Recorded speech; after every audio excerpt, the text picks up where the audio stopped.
dañ koy dëggal wala dañuy casser décision bi pour jox beneen cour d'appel pour mu àtte. Le dossier il est pénal, c'est pas un dossier d'éligibilité.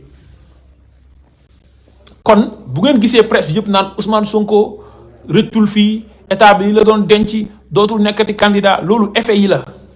waaye léegi dama leen laaj lii ku ko def dañuy dagg sa bopp wala lii ku ko def doo nekk candidat wala lii ku ko def bañ condamné la dootoo nekkati candidat waaye léegi yow mi defut lan ngay tiit est-ce que président Ousmane Sonko dafa sosal Mame Mbaye Niang est-ce que yéen domaine agricole communautaire yi ñu waxoon ne war na créer plus de 100 000 emplois Sénégal yéen da ngeen xam benn nit bu xam benn nit bu xam beneen nit buy liggéeyee ci domaine agricole communautaire yi amul. Est-ce que Mame Mbaye Niang xaalis bi ñu defoon ci dagg yi pour mu créer richesse ci réew mi gis nañ ne Prodac mi ngi dox ba léegi wala Prodac doxatul loolu mooy la substance. Donc kon distinction boobu na jiitu kon bu kenn insister ci communication bi. ci Ousmane Sonko buñ ko condamné day bokk du bokk loolu débat bi mooy kenn mënu ko condamné waat maanaam kenn mënut a confirmer arrêt bi cour d'appel rendront le 8 mai 2023 ma ñëwaat nag ci jaaru dossier boobu ma ñëw démontrer leen ne Ousmane Sonko kenn mënu ko confirmer condamnation bi mais Cour suprême sax mënta àtte le 4 janvier Cour suprême du àtte le 4 janvier te mënta àtte le 4 janvier parce que stratégie régime bi mooy xam nañ ne conseil constitutionnel le 26 décembre au plus tard Ousmane Sonko dina fa déposer dossier de candidature am entre le 27 et le 28 conseil constitutionnel dina def tirage au sort pour xam rang wu dépôt wu candidature yi bu ñu paree ci loolu mu def vérification ci kan moo baaxle parrainage kan moo baaxlewul parrainage su ñu demee vers le 9 le 10 janvier mu tàmbali nag. Contrôler dossier de candidature est-ce que baax na est-ce que candidat yi am nañ nationalité sénégalaise exclusive est-ce que amul ku ci ëppale 75 ans est-ce que am nañ moins de 35 ans est-ce que ñu ngi ci liste électorale yi et cetera dañu bëgg nag balaa loolu di am le 4 janvier ñu rendi mbir yi mu jeex parquet général jël affaire bi transmettre ministre de la justice transmettre ministre de l'intérieur ñu ne rajo nañ ko ci liste électorale yi conseil constitutionnel yóbbul ko kayit boobu noonu mu daal di ne Ousmane Sonko nekkatul candidat comme ni ñu defoon ci Khalifa Sall en 2019. Gars, je vous dis que loolu mënul nekk ci kaw Ousmane Sonko je commence par vous rappeler procédure bi nan la demee woon Ousmane Sonko bi mu ñëwee première instance dañ ko condamné par le tribunal de grande instance à 2 mois avec sursis mu war a fay aussi Mame Mbaye Niang dommage intérêt de 200 millions mais comme ñetti infraction yi nañ ko doon toppee muy dañ ne dafa def faux et usage de faux dans un document administratif dafa def diffamation maanaam dafa sos dafa def injure maanaam dafa saaga Mame Mbaye Niang bii dem ci télé naan Ousmane Sonko mooy dem ci jacuzzi yi mooy caaxaan moom saaga fu Ousmane Sonko moo ko saaga quoi yéen Sénégalais yi xam ngeen luy saaga mais nee nañ dañoo saaga Ousmane Sonko loolu la parquet doon toppee Ousmane Sonko. Finalement tribunal de grande instance daf ko setal ci saaga mu ne amut mu ne Ousmane Sonko deful faux ci kayit benn infraction nañ ko mun daanee muy diffamation mais 2 mois avec sursis nañ ko tëjee bu ngeen fàttalikoo ci jamono jooju bindoon naa sama page ne lii mënut a tere Ousmane Sonko nekk ci maanaam ba nekk candidat donc loolu moom c'était clair parquet def appel Mame Mbaye Niang def appel ñu enrôlé affaire bi le 17 avril après ñu renvoyé ko au 8 mai le 8 mai ñëw jugé cour d'appel daal di infirmer partiellement le jugement du tribunal de grande instance de Dakar maanaam mu am lu mu ci dindi mais am lu mu ci confirmer lu mu confirmer mooy Ousmane Sonko dañ koy setal ci faux et usage de faux dañ koy condamné ci diffamation mais daal di ci teg ne nag injure dafa am il est coupable d'injure saaga na Mame Mbaye Niang juge du cour d'appel yi ñoo def loolu ñoom Mamadou Cissé Fall ak Ousmane Gueye bi ñu waxee loolu ñu daal di yokk peine bi ne nekkatul 2 mois comme Macky Sall 6 mois la bëgg pour jéem a xañ Ousmane Sonko mu nekk candidat ñu def ko 6 mois donc ñu def loolu le 8 mai daal di confirmer les 200 millions de Mame Mbaye Niang Mame Mbaye Niang ñu ne ko yow miy laaj xaalis loolu xam nañ ne xaalis intéressé wu la dañ laa yónni marionnette nga pour Ousmane Sonko bu nekk candidat léegi loolu bi mu amee avocat au président Ousmane Sonko dañoo def pourvoi en cassation devant la Cour suprême pourvoi en cassation devant la Cour suprême pourvoi boobu nag ma leen di wax Macky Sall xool leen temps bi mu amoon 8 mai laa wax avocat yi def pourvoi le 12 mai au plus tard le 12 juillet ñu produire seen mémoire parce que 2 mois la leen yoon may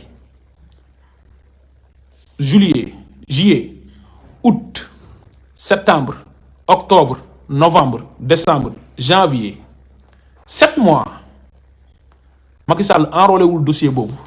léegi yéen du ngeen poser seen bopp benn question ñu waxtaan ma déglu sax lan ngeen di bind na nit ñi répondre ci live bi lan lañ gis ne moo tax Macky Sall nanguwul enrôlé dossier boobu noonu loolu moo gënoon a yomb ay contumace ngay dem Sabassi Faye di la duma Ziguinchor nga ñëw Dakar Ousmane Racine Thion di la duma nga nekk la risée du monde di barricader ay DGE di barricader ay CDC ñi doon barricader ñu leen di mujj barricader mais ridiculisation boobu noonu jaru ko fi woon lan moo tax Macky Sall kon jëlul dossier boobu nga xam moo gënoon a simple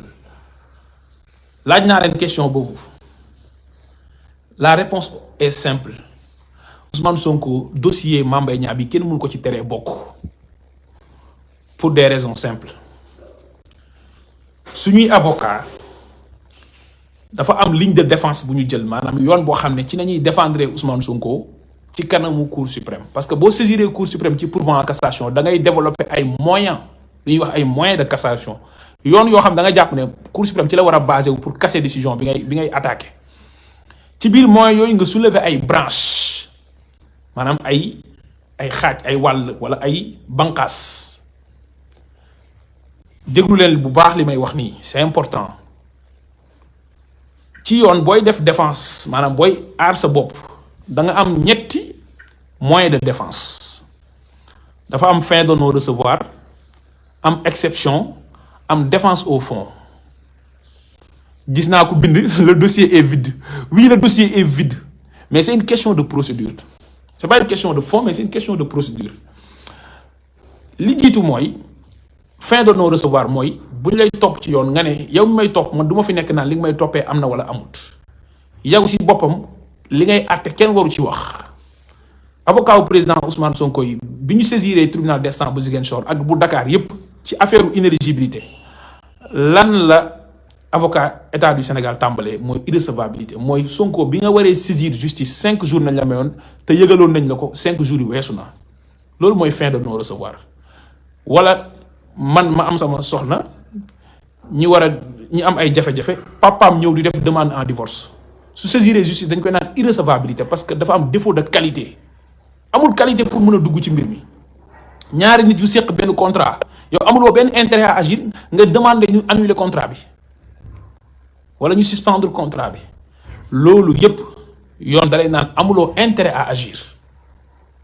donc fin de non recevoir c'est un moyen de défense. Deuxième moyen de défense c'est les exceptions mooy au lieu que nga dugg ci fond mbir mi aussi nga ne leen nga yëkkati ay mbir yoo xam ne day tax moom mu daanu te doo dugg ci fond mbir mi exception ay galgal la mën nañ la saisir nga ne exception de nullité nga ne procédure bi ni nga ko jaaralee dafa nul parce que dafa am fa la yoon wax fii nga waroon jaaroo fa kon dañuy annuler procédure bi mën nañ la saisir ci yoon nekkoo fi naan def naa defuma nga def exception d'illégalité nga ne mais nañ waxante dëgg. loi bi nga bëgg a basé wu pour ñu tëj ma ci loi bi existé na te man mën naa am sax violé naa loi bi mais loi bi ci boppam wala boog décret bi ci boppam légal bu dee un acte administratif le décret wala arrêté donc gars yi exception yooyu noonu nag ci la avocat yi tàmbali def état du Sénégal loo xam ne tamit dina duggati ci histoire moo tax Maître Clédor Ly doon wax galgal mais lii ñëw gën a métti lii moom du galgal lii padd la lii moom padd la waaw padd bi Zarko def Diène Kaïré padd boobu la quoi padd la donc exception yi si lañ taxaw avant ñuy dugg ci défense au fond maanaam nag wax ci mbir mi est-ce que diffamation am na wala amut avocat wu état du Sénégal dañoo yu Ousmane Sonko du moins baal leen ma avocat yu président Ousmane Sonko dañoo soulever lu ñuy wax l'exception d'inconstitutionnalité jàpp leen ko bu baax exception d'inconstitutionnalité mooy article 260 bii wax ci diffamation ci code pénal bi ngeen bëgg cee basé wu ne Ousmane Sonko da ngeen koy condamné waat yéen waa Cour suprême da ngeen di confirmer décision bi article boobu ci boppam dafa méngoowul ak constitution bi mooy exception d'inconstitutionnalité donc c'est inconstitutionnel exception d'inconstitutionnalité kon gars yi nekkul leneen lu dul ñi lay topp ci yoon ci benn loi nga ne loi boobu noonu ngeen bëgg ma daanee loi bi ci boppam respecté wul constitution parce que constitution bi mooy ndey ji charte yi maanaam moo jiitu ci loi yi loi buy ñëw da ngaa war a respecté da ngaa war a méngoo constitution bi soo méngoowul ak constitution bi rek dañ koo war a dindi wala boo kenn mënu cee daan nit parce que constitution bi nag mooy ndey ji charte yi loolu mooy li avocat yi soulevé li tax may taxaw ci exception boobu noonu mooy dès lors que soulevé nañ ko mbir mi kenn mënatu ko àtte le 4 janvier xam ngeen lu tax conseil constitutionnel dafa am une compétence exclusive en matière de contrôle de constitutionnalité des lois conseil constitutionnel moom kese moo am compétence pour bu ñu nee loi bi méngoowul ak constitution bi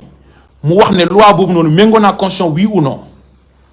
kon képp ku soulever exception d'inconstitutionnalité ci kanamu cour d'appel ak cour suprême mënatuñu àtte mbir mi dañuy kay jox conseil constitutionnel àtte loi boobu noonu ñuy attaqué est-ce que c'est inconstitutionnel oui ou non dama leen di liiral disposition article 22 bi nga xam ne mooy loi organique bu conseil constitutionnel c'est la loi 2016-23 du 14 juillet 2016 mooy wax ni je vous lis la loi ensuite ma expliquer leen daf ni lorsque la solution d'un litige porté devant la cour d'appel et la cour suprême est subordonnée à l'appréciation de la conformité des dispositions d'une loi ou des stipulations d'un accord international à la Constitution, la juridiction saisit obligatoirement le Conseil constitutionnel de l'exception d'inconstitutionnalité ainsi soulevée et sursoit à statuer jusqu'à ce que le Conseil constitutionnel se soit prononcé. Article 22 bu loi organique bu Conseil constitutionnel nee na avocat wu président Ousmane Sonko yi li ñu saisiré Cour suprême ne ko ñun balaa ñuy àtte mbir mi sax article 260 bi wax ci diffamation dafa méngoowul ak constitution bi article 22 boobu nee na yow Cour suprême obligatoirement da nga war a arrêter mbir mi nga jox ma dossier bi man ma wax est-ce que article 260 bi tere bi wax Ousmane Sonko da ngaa sosal Mame Mbaye Niang est-ce que méngoo naa constitution bi ou non loolu la ñu wax. damay liraat la juridiction saisit obligatoirement su live bi jeexee dinaa def capture d'écran wu article 22 bu loi organique bu conseil constitutionnel ngeen tasaare ko yéen ñëpp ngeen jàpp ci ngeen partagé ko vous êtes 4800 actuellement sur 4835 partagé loolu may wax mooy article 22 bu loi organique bu conseil constitutionnel nee na dañu war a saisir obligatoirement le conseil constitutionnel léegi le 4 janvier bu cour suprême saisir le conseil constitutionnel lan mooy am mooy cour suprême dafay surseoir à statuer maanaam dootul àtte ci mbir mi en attendant conseil constitutionnel àtte ba xam article 260 méngoo na constitution bi oui ou non mu teg ci ne le conseil constitutionnel se prononce dans un délai de 2 mois à compter de la date de sa saisine mu ne conseil constitutionnel bii ñu saisir nag am na 1 mois pour àtte gars yi le 4 janvier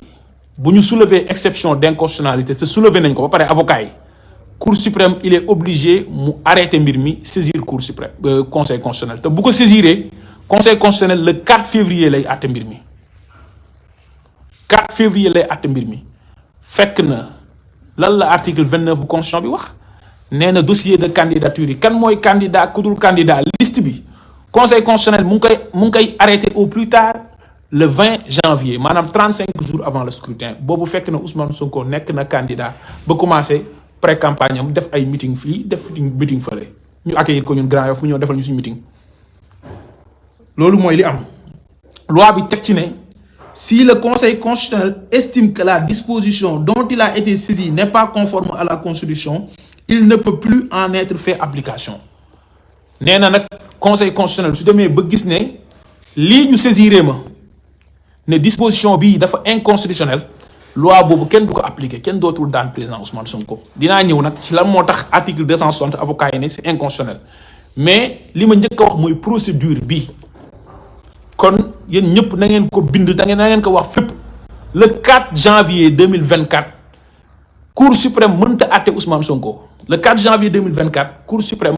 dès lors que avocat yi saisir nañ ko par une exception d'inconstitutionnalité dafay jël dossier bi mu daal di def renvoi préjudiciel maanaam mu saisir conseil constitutionnel obligatoirement la loi bi wax nekkul nag loi organique bu conseil constitutionnel kasee ko wax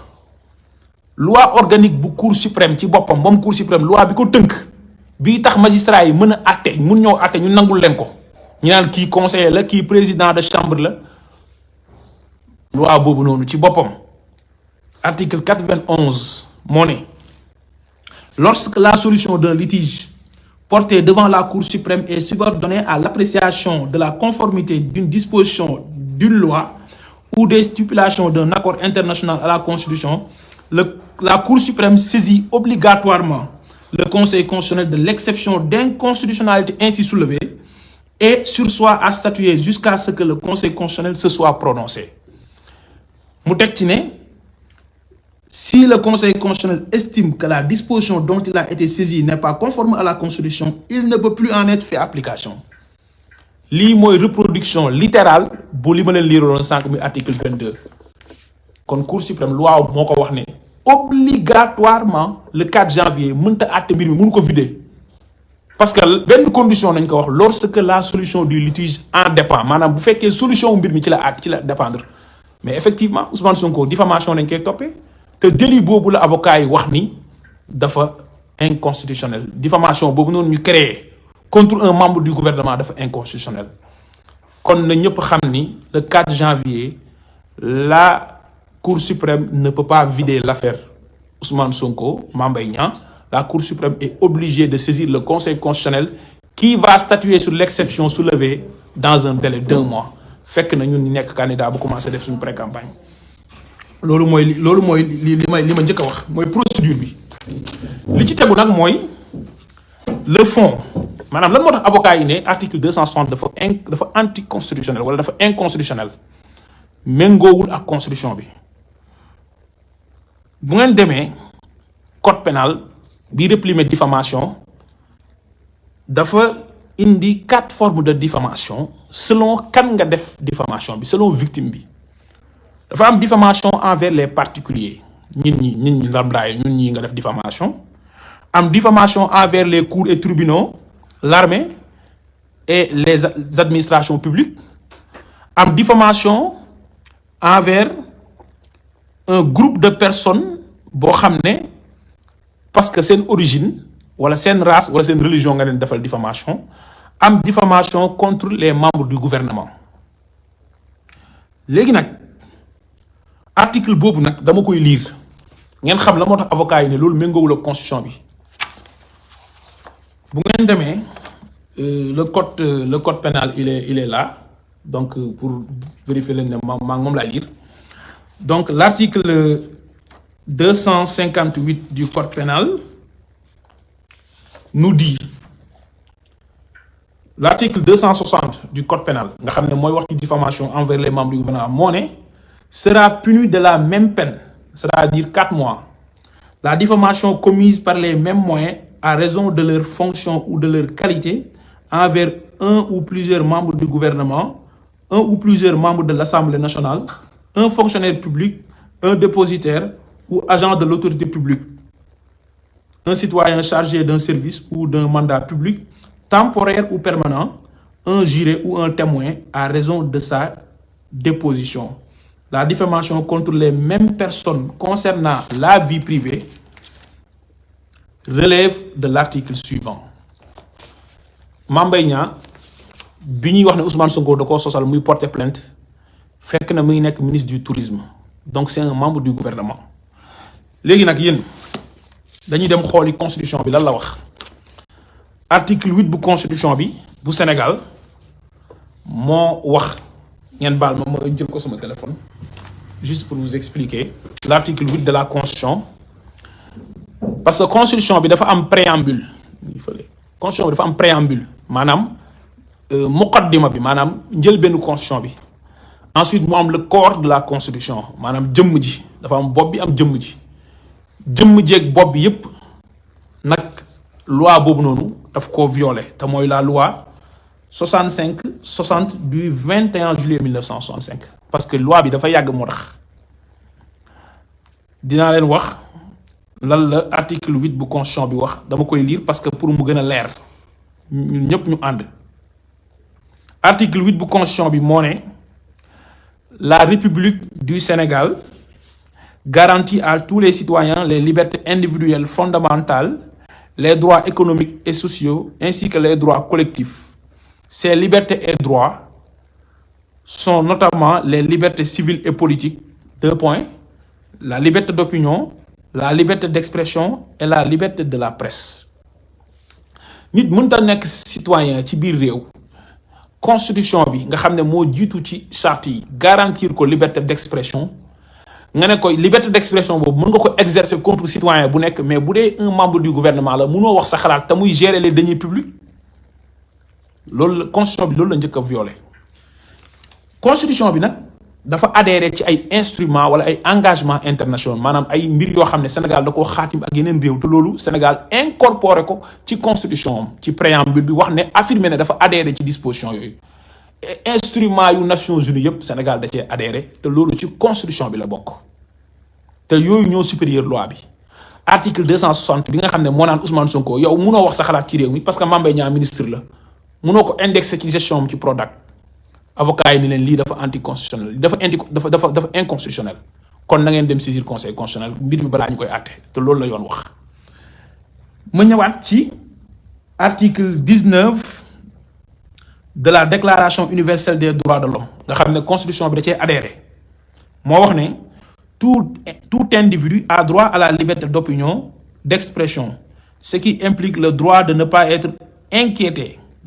Ce qui implique le droit de ne pas être inquiété pour ses opinions et celui de chercher, de recevoir et de répandre sans considération de frontières des informations et des idées par quelque moyen d'expression que ce soit. Donc, c'est la Déclaration universelle des droits de l'homme du 10 décembre 1948. Nous avons une constitution. L'article 19-2 du Pacte international relatif aux droits civils et politiques dispose, article 19-2 du pacte boobu nga xam ne Sénégal da koo signé, daf ne toute personne a droit à la liberté d'expression. Ce droit comprend la liberté de rechercher, de recevoir et de répandre des informations et des idées de toute espèce sans considération de frontières, sous aucune forme orale, écrite, imprimée ou artistique, ou par tout autre moyen de son choix. Donc, nit ku nekk am na droit wax xalaatam ci réew mi mënoo ko wax parce que diw membre gouvernement bi la waroo wax xalaatam loolu ay loi wu 1965 la yoo xam ne Senghor moo ko fi dugaloon ci code pénal bi diggante bi constitution bu Sénégal évolué na. ma teg ci article 9-2 de la charte africaine des droits de l'homme et des peuples